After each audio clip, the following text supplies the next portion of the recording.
네, 오늘도 인생 질문에 성경이 답하다에 대한 이야기를 하려고 합니다. 오늘 두 번째 시간인데요. 제가 예배 안내문에 말씀을 드린 것처럼 사실 이 시리즈 설교에 대해서 처음 제안해 주신 분이 몽상이십니다. 몽상께서 저에게 이병철 회장이 남긴 그 24가지의 질문을 중심으로 시리즈로 한번 설교를 하면 좋겠다고 제안해 주셨어요. 그래서 이렇게 준비를 하게 되었는데 오늘 그래서 특별한 강사분을 모셔서 이 제안을 하신 그 취지와 이유 배경에 대해서 말씀을 전해 달라고 부탁을 드렸습니다. 그래서 오늘은 제가 나중에 마무리는 하겠지만 오늘 대부분의 시간은 우리 몽상께서 여러분에게 이것을 제안하신 그 이유에 대해서 이야기해 주시는 그러한 시간을 가지려고 합니다. 예배 때 우리 몽상께서 이렇게 앞에 강단에 서시는 것은 오늘이 처음인 것 같아요. 나오실 때 우리 큰 박수로 환영하도록 하겠습니다. 잠깐 기도하겠습니다. 하나님, 우리에게 들을 길을 허락하시고 또 우리의 영안을 밝히사 하나님의 말씀을 듣고 하나님을 보는 시간 되게 하여 주옵소서. 성령께서 친히 말씀하여 주옵소서. 이 시간 주님께 부탁드리오며 예수님 이름으로 기도드립니다. 아멘. 제가 우리 고 이병철 회장님의 그 24가지 질문을 이렇게 받아보고 생각이 좀 많이 들었습니다. 이분이 거기에 대한 답을 못 듣고 돌아가셨다고 그래요. 그러니까 77세에 돌아가셨는데 지금 제 나이보다 한 10년 좀 더 사시다가 돌아가신 것 같아요. 그런데 그 질문이 뭐 그렇게 깊이가 있거나 뭐 심오하거나 그런 것은 아니에요. 아닌데 보통 사람들, 하나님을 만나지 못하는 모든 사람들은 당연히 가지고 있는 질문이구나. 이 질문에 대한 답을 얻고 돌아가셨으면 얼마나 좋았을까 하는 그런 생각. 또 한편은 정말 그분은 뭐 대한민국 역사에 기록될 만큼 크게 성공하신 분이죠. 많은 사람들이 부러워하는 그런 성취를 이루신 분임에도 불구하고 죽음 앞에서 굉장히 당황하고 또 여러 가지 그런 어떤 질문들, 그게 바로 이제 범민의 산물이죠. 그런 범민을 하는 모습을 이렇게 보면서 저는 한편 뭐 그분이 이룬 것만큼 뭐 이룬 것도 아니고 뭐 택도 없지만은 그래도 하나님 앞에 그 답을 얻고 살아간다는 것이 얼만큼 다행이고 행복한 것인가 하는 그런 것을 제가 이제 깊이 느끼게 되었기 때문에 이 부분에 대해서 좀 한번 얘기를 우리 임직원들에게도 들려줬으면 좋겠다 하는 이제 그런 제안을 했었습니다. 사실 이 질문이 뭐 우리 직원들 중에서는 이미 뭐 답을 다 알고 있는 그런 질문들이 많아요. 그렇지만 대부분의 사람들, 심지어는 정말 인생의 깊이가 있고 또 이분이 써놓은 글을 보면은 학문적으로 얼마나 깊이가 있는지가 그 글 속에서 이렇게 느껴지거든요. 그러니까 글씨체 하나 또 이렇게 한자 이렇게 쓰시는 이런 걸 보면은 정말 공부를 많이 하신 분이구나 하는 그런 느낌. 그저 돈만 번 분이 아니고, 그리고 평생 논어를 옆에 이제 끼고 살으셨다고 이렇게 얘기를 합니다. 그리고 본인이 자기를 이병철 회장님을 최고로 칭찬해 주는 말은 논어대로 사시는 것 같습니다. 논어에서 벗어나지 않는 삶을 사시는 것 같습니다. 이 말이 자기에게는 가장 큰 칭찬이었다, 이렇게 말씀을 하고 계시는 것입니다. 그런데 그러함에도 불구하고 죽음이라는 것이 다가왔을 때 많은 범민들이 있고 당황하고 하는 그런 모습들이 이 글 속에 있는 거예요. 그래서 왜 이분이 이렇게 학문도 깊고 정말 세상에 대해서는 굉장히 명철하신 분인데 미리 이 생각을 땡겨서 하지 않으셨을까? 죽음이 임박해서야 그 죽음을 인지하고 나서야 이 죽음의 문제를 고민을 했을까? 그래서 우리가 인생을 살아가면서 이 죽음의 문제를 멀리 이렇게 밀쳐놓고 어떤 세속적인 그런 일들만 열심히 하다가 결국 죽음의 임박에서 그때 고민을 하는 것은 결코 지혜로운 것이 아니다. 한편은 굉장히 미련한 거죠. 세상적으로는 어디 누구하고도 비견할 수 없을 만큼 그렇게 뛰어난 분이고 또 지식도 세상 지식도 많으신 분이고 또 세상에서는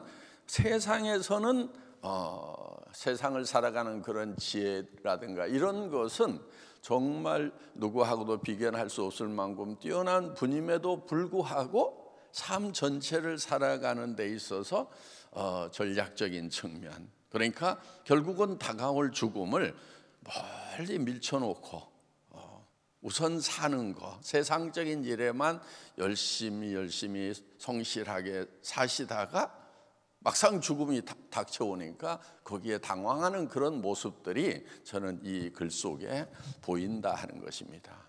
그래서 이분의 24가지 질문을 대하면서 우리가 배워야 될 것은 바로 이 죽음이라는 문제를 멀리 밀쳐놓을 것이 아니고 가까이 내 현실 앞에 현재에 갖다 놓고 정말 고민을 해야 될 부분이다 하는 것입니다.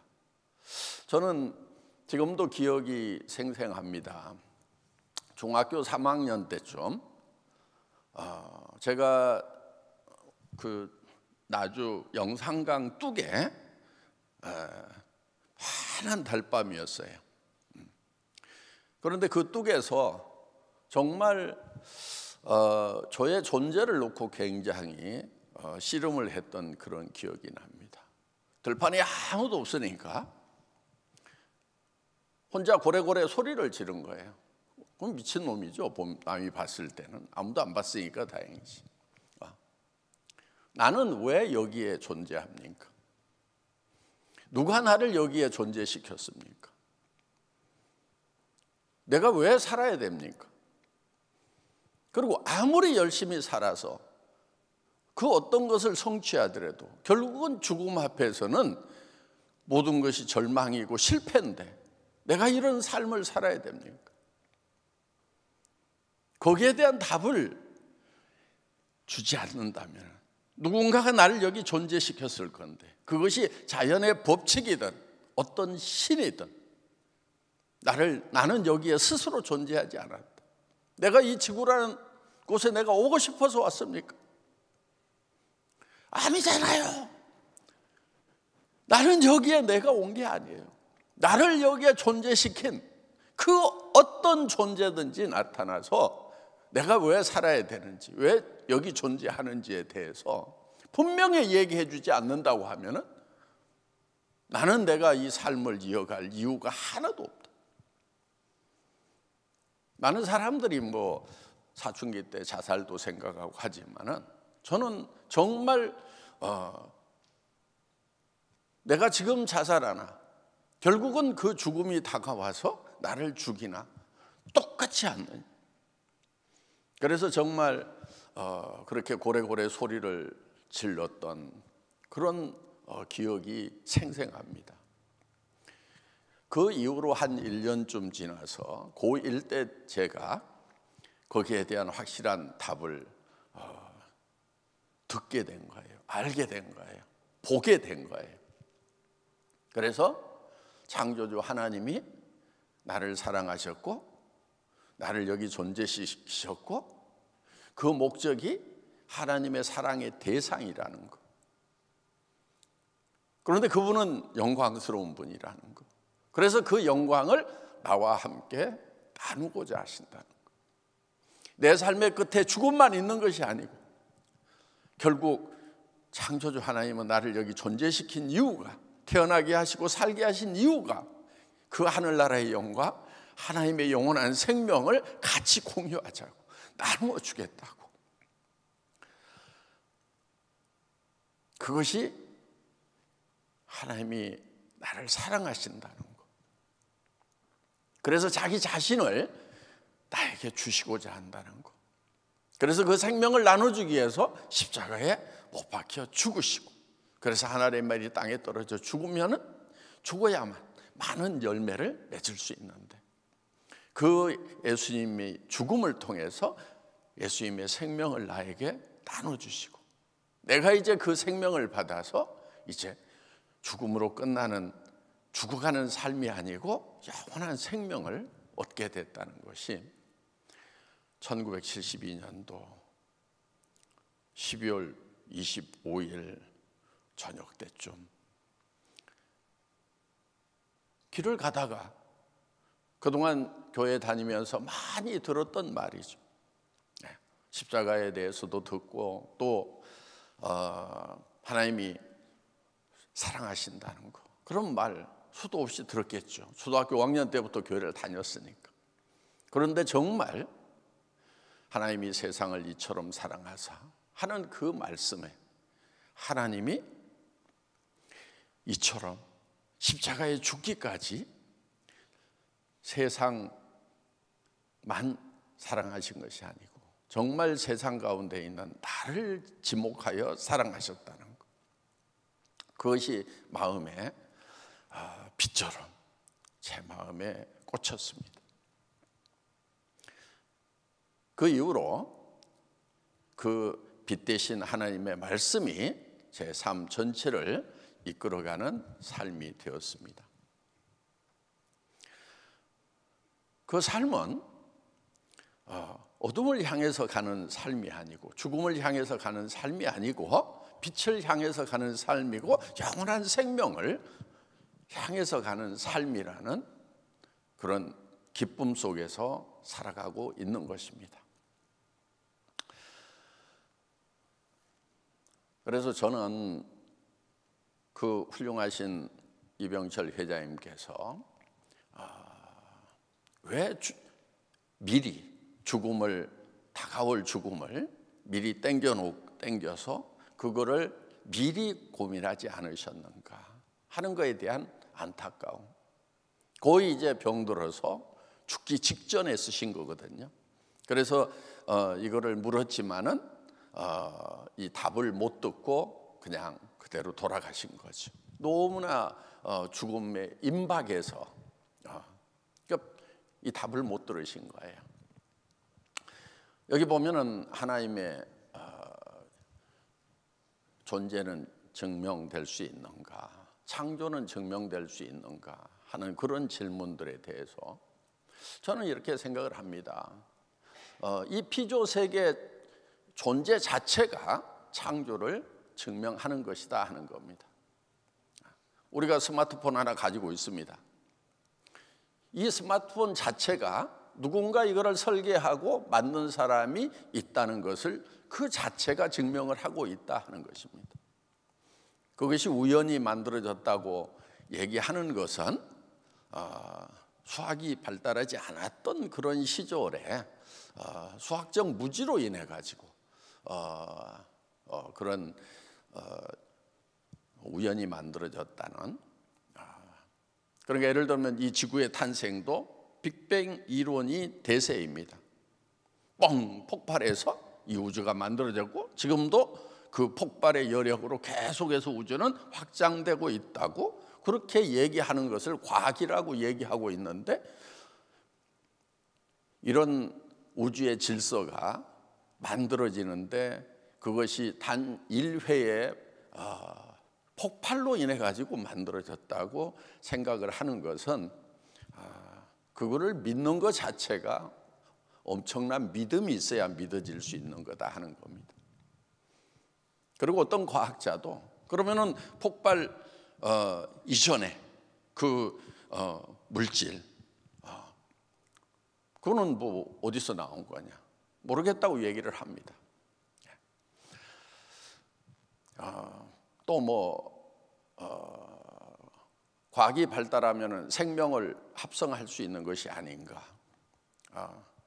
지금 뭐 한 100년쯤에는 생명을 합성해 보겠다는 그런 과학자들이 많이 있었던 걸로 압니다. 그런데 지금은 지구상에 단 한 명의 과학자도 생명을 합성해 보겠다고 지금 실험실에 앉아 있는 과학자는 없는 것으로 알고 있습니다. 여러분들 혹시 그런 과학자 보셨어요? 생명 한번 합성해 보겠다고. 지금 아무리 과학이 발달한다고 그래도 살아있는 세포 단 한 개도 만들 수가 없다 하는 것입니다. 그래서 그 세포 안에 핵 안에 들어있는 염색체의 그 나선 구조를 만들려고 하면은 지금 우리의 반도체 기술의 집적 정도 가지고는 절대로 불가능한. 그래서 그 자체를 이제는 시도해봐야 소용없다는 것을 과학이 발달하면서 똑똑해지면서 사람들이 이제 알기 시작을 했습니다. 그래서 지금은 아무도 생명체를 합성하려고 하지 않는다 하는 것입니다. 옛날에 연금술사도 있었습니다. 금을 만들어 보겠다고. 지금은 어떤 원소도 새롭게 만들 수 없다는 것을 이제 과학이 발달하니까 다 알고 있습니다. 그래서 새로운 물질을 새로운 어떤 원소를 만들겠다. 그런 과학자는 아무도 없습니다. 그냥 만들어진 이미 있는 원소를 가지고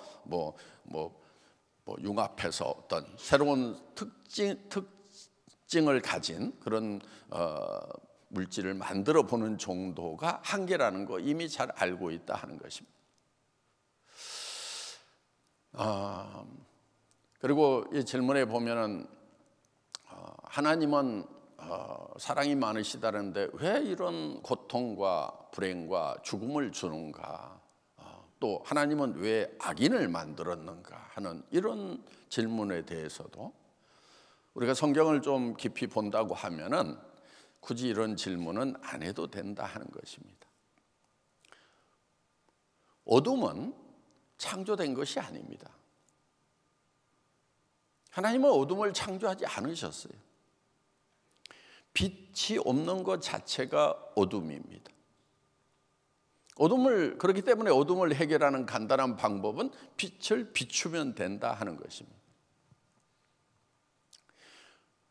죽음을 창조하지 않았습니다. 그럼 뭐가 죽음이냐? 하나님을 떠난 것이 죽음이다 하는 겁니다. 불행을 창조하지 않았습니다. 하나님을 떠난 것이 불행이고 하나님을 떠난 것이 고통일 뿐입니다. 그래서 여기에 이분이 번민하는 것 중에 악인 중에서도 안락을 누리며 살아가는 사람이 있는데 착한 사람 중에도 고통 속에 있는 사람이 있는데 하나님이 이렇게 불공평하시냐 하는 이런 질문을 하고 있다 하는 것입니다. 그런데 하나님은 그런 고통이나 죽음이나 이런 불행을 하나님이 주신 것이 아니고 사람이 하나님을 떠남으로 말미암아서 생긴 겁니다. 그런데 그거를 회복하는 것은 매우 간단해요. 하나님께 돌아가면 되는 것입니다. 그리고 악인들이 안락을 누린다고 그러는데 성경에는 분명히 그가 밤에도 쉬지 못하며 하는 말씀이 있어요. 악인들이 어떻게 마음이 편하고 안락합니까? 그렇지 않습니다. 다 안락하게 보이지만은 그 속에는 욕심의 불길이 끓고 있고 그 물질이 언제 없어질지 모른다는 불안과 초조에 떨고 있는 것이지 그래서 더 많은 물질을 쌓으려고 할 뿐이다 하는 것입니다. 도리어 안락하게 살아가는 사람은 하나님의 말씀을 따라서 물질을 나누어 주는 사람이 비교적 안락하게 사는 거죠. 계속 모으겠다는 사람보다는. 그래서 물질을 모으는 것 자체가 안락함이 아님에도 불구하고 이분은 그렇게 보고 있는 거예요. 왜 악한 사람이 물질적인 복을 누리고 안락하게 살아가는가, 복받고 살아가는가. 그 내면을 보면은 결코 안락하게 사는 것이 아니다 하는 것입니다.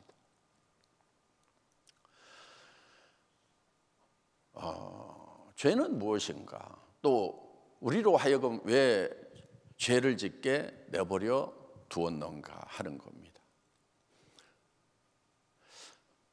내버려 둔 것이 아니고 우리를 존중해 준 겁니다. 우리를 로봇으로 만든 것이 아니고 자유의지를 가진 독립 개체로 만들어 주신 겁니다. 그래서 하나님을 떠날 수도 있고 하나님을 사랑할 수도 있는 그런 결정권을 주신, 우리를 매우 존중해 준 거다 하는 겁니다. 그런데 우리가 그 의지를 어떻게 쓰느냐 하는 데 따라 가지고 죄를 지을 수도 있고 안 지을 수도 있는 거지, 하나님이 죄를 짓도록 내버려 둔 것은 아니다 하는 것입니다. 결과적으로 보면 내버려 둔 것 같지만은 그거는 실제로 하나님이 우리에게 자유의지라는 한 차원 높은 그런 대우를 우리에게 해주신 거다 하는 것입니다. 뭐 여기 질문을 보면은 종교의 목적은 착하게 사는 것인데 뭐 이런 얘기가 나옵니다. 맞습니다. 성경에도 하나님 앞에 온전한 선을 요구하십니다. 율법을 다 지키고 정말 하나님 말씀대로 살면은 하나님께 선하다고 인정을 받습니다. 의롭다고 인정을 받습니다. 그러나 여러분, 정말 선해 보려고 노력하면은 자기 자신이 얼마나 악한지 알게 된다 하는 것입니다. 그래서 자기가 선하다고 생각하는 사람은 진짜 선해 보려고 노력을 안 한 사람이라고 생각해도 틀림없습니다. 그러니까 선한 사람이 겉으로 보기에 선할 뿐이다 하는 것입니다. 영혼은 영원히 죽지 않는가 하는 이런 이제 질문. 근데 본인이 잘 알 것 같아요.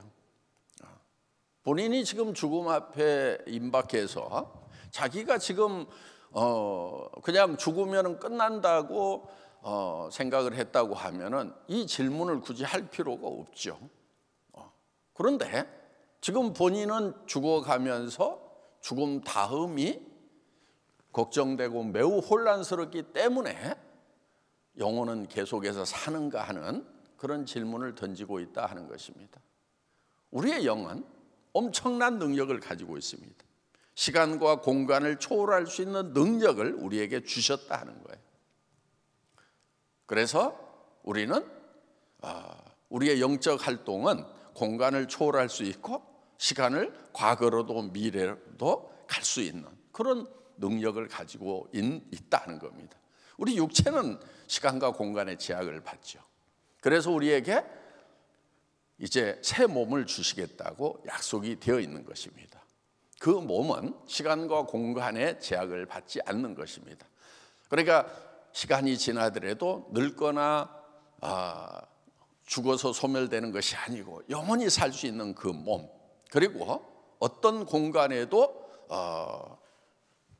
동시에 존재할 수 있는 그런 몸, 이런 몸을 우리에게, 그래서 시간과 공간을 초월할 수 있는 새 몸을 우리에게 주시겠다고 하는 것입니다. 그 몸을 예수님이 잠깐 보여주셨습니다. 부활하신 후에 골방에 문을 꼭꼭 걸어 잠그고 있는데 거기 갑자기 이렇게 나타나시는 거예요.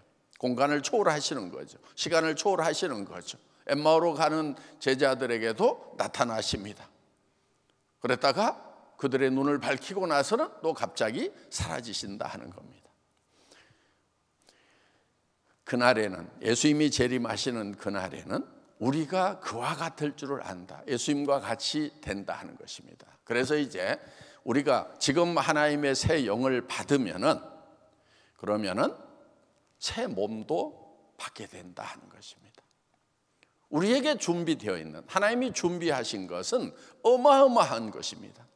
그런데 지금 당장의 눈앞에 보이는 100년도 안 되는 삶에 그거를 잠깐 가져보는 것, 그런 것에 취해가지고 지금 영원한 하나님의 말씀에 귀를 닫아버리고 하나님의 영원한 그 영광스러운 모습에 우리가 눈을 돌리지 않는 미련함이 우리 앞에 있을 뿐이다 하는 것입니다. 그 미련함에는 세력이 있습니다. 그래서 사탄 마귀는 하나님을 배신했던 그런 천사들이었고, 타락한 천사들이었고, 그 타락한 천사들이 우리에게 귀를 막도록 하고 눈을 감도록 하는 그 힘을 우리에게 계속 작용시키고 있다는 것입니다. 그러나 또 한편 하나님의 선하신 영, 성령께서는 우리에게 그 귀가 열리도록, 눈이 밝혀지도록 지금 노력하고 계시는 거예요. 이 시간도 바로 성령이 역사하시는 그런 시간이다 하는 겁니다. 지금 귀를 닫고 있다고 그러면, 눈을 감고 있다고 그러면, 나는 하나님에 대해서 모르겠다고 하면, 등을 돌린다고 하면 나중에 책망이 있을 겁니다. 그때 그렇게 내가 문을 두들겼는데 왜 마음의 문을 열지 않았느냐, 왜 귀를 닫아버렸느냐, 그렇게 말씀으로 빛을 비췄는데 왜 눈을 감아버렸냐고, 그 책임을 우리에게 분명히 물으실 거다 하는 것입니다. 그래서 지혜는 삶이 무엇인지, 죽음이 무엇인지 그거를 깊이 생각하는 거기에서부터 시작이 됩니다. 가장 기본적인 거 아니에요? 왜 사냐고 물으면 다들 답을 잘 못합니다. 창피하지 않아요? 그 왜 사냐고 묻는데 답을 못하는 것이 인간이라는 존재로서 창피하지 않냐 하는 거예요. 뭐라고 얘기들은 합니다. 그런데 그게 다 동의가 되고 합의가 되는 그런 답들을 하고 있냐 하는 거예요. 성경 이외에는 어디에도 그런 답이 없다 하는 것입니다.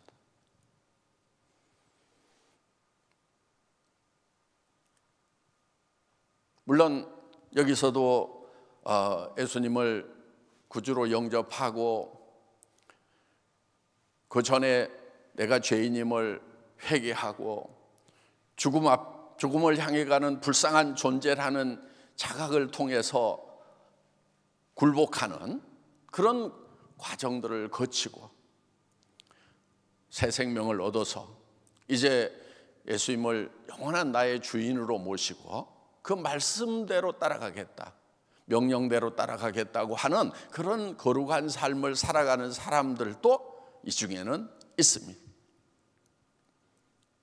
그런데 아직도 마음의 문을 닫고 있는 사람,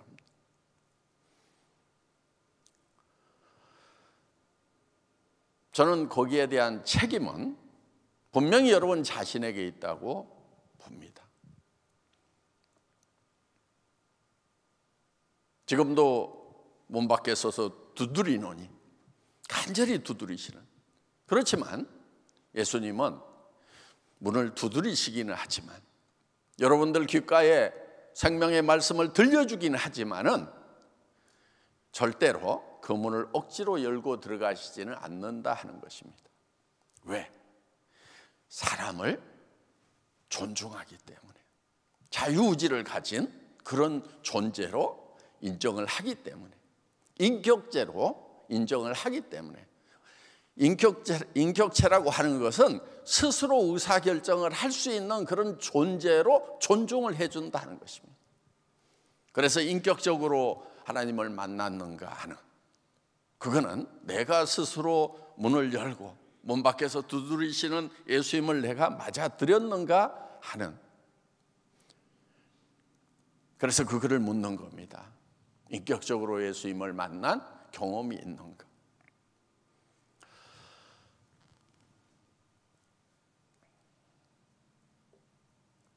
그래서 우리는 우리 스스로가 압니다. 우리는 영원히 죽지 않는다 하는 것입니다. 그래서 죽음이 두려운 것입니다. 여러분, 죽음이 닥쳤을 때 그거를 고민할 것이 아니고 미리 죽음을 내 앞에 갖다 놓고 세상의 어떤 문제보다도 더 급하고 중요한 문제로 여러분들이 씨름하시는 그런 분들이 모두 되셨으면 좋겠습니다. 예.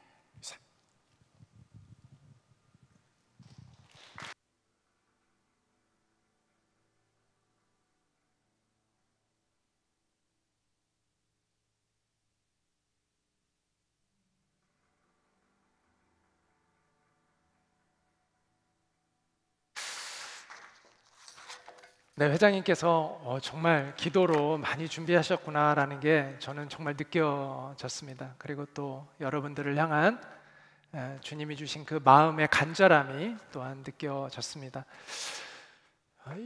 정말 여러분 특별한 회사에 계신 것 같아요. 이렇게 매주마다 하나님의 말씀이 선포되고 또 매달 또 십자가의 복음을 들을 수 있는 이런 회사에 여러분이 오게 된 것은 여러분의 인생 가운데 하나님이 개입하신 그러한 은혜라고 저는 생각합니다. 이 은혜를 정말 은혜되게 하는 우리 모두가 되기를 간절히 소망합니다. 회장님이 알려주신 이 책 아주 간단하게 소책자인데요. 아주 간단하게 잘 이 질문들이 정리가 되어 있습니다. 이것도 한번 꼭 읽어보시고 또 앞으로 되어지는 시리즈 설교를 통해서 우리가 더 깊이 있게 이 질문들에 대해서 우리가 좀 답을 찾아가는 그런 시간이 되었으면 좋겠습니다. 전도서 3장 10절과 11절 말씀은 이렇게 이야기하고 있습니다. 하나님이 인생들에게 노고를 주사 애쓰게 하신 것을 내가 보았노라. 하나님이 모든 것을 지으시되 때를 따라 아름답게 하셨고 또 사람들에게는 영원을 사모하는 마음을 주셨느니라.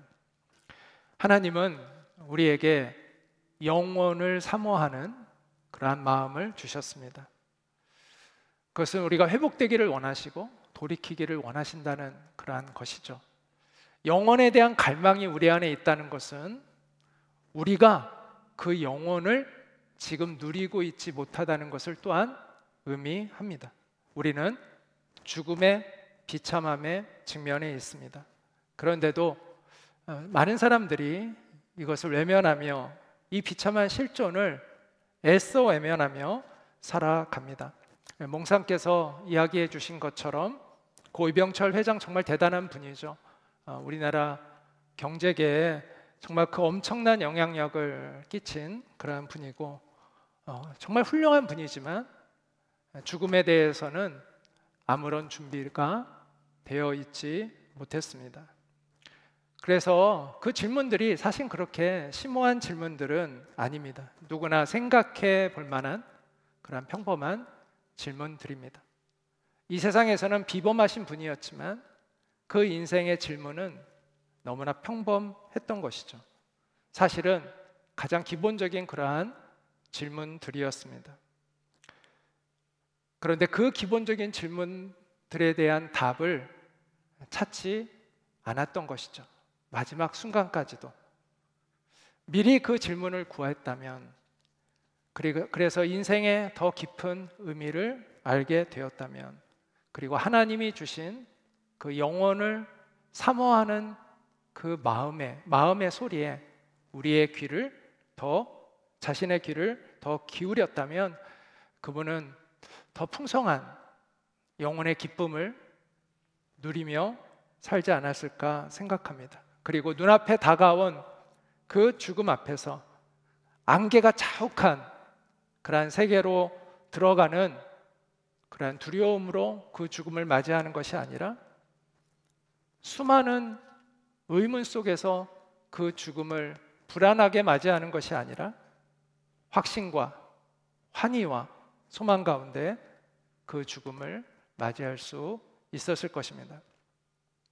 우리가 정말 우리의 인생을 잘 준비하는, 그리고 우리의 죽음을 준비하는 길은 하나님이 주신 영원을 사모하는 그 마음을 우리가 회복하고 하나님을 경외하는 마음을 가져서 하나님이 열어주신 그 생명의 길로 우리가 나아가는 것이라고 생각합니다.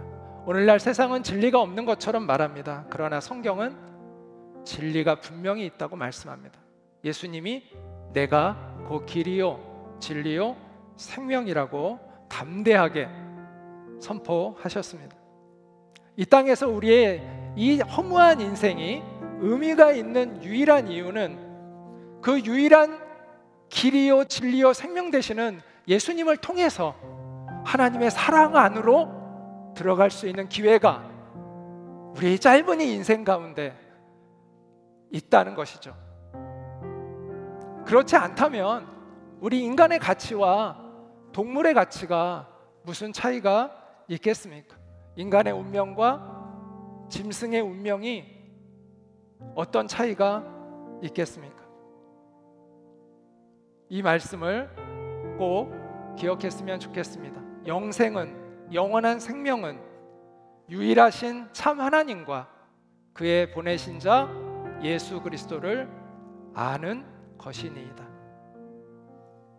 우리 임직원 모두가 유일한 소망의 길이 되시는 예수님을 통해서 하나님의 사랑 안으로 들어가고, 그래서 이 땅의 인생의 그 끝에서 두려움이 아닌 환희와 기쁨으로 그 주님을 소망하며 우리의 인생의 마지막에서도 찬송할 수 있는 우리 모두가 되기를 소망합니다. 우리 잠깐 기도하고 마무리하도록 하겠는데요, 같이 한번 기도하겠습니다. 하나님, 영원을 사모할 수 있는, 영원함을 사모하는 마음을 우리가 회복할 수 있게 도와주시고, 또 죽음을 준비하는 지혜를 얻게 해 주십시오. 그래서 하나님을 경외하고 또 이 땅에서 하나님의 선하신 뜻을 깨닫고 주님과 함께 동행하는 그러한 인생을 살아갈 수 있는 우리가 되게 해달라고 우리 잠깐 기도하도록 하겠습니다. 기도합니다. 은혜로우신 하나님,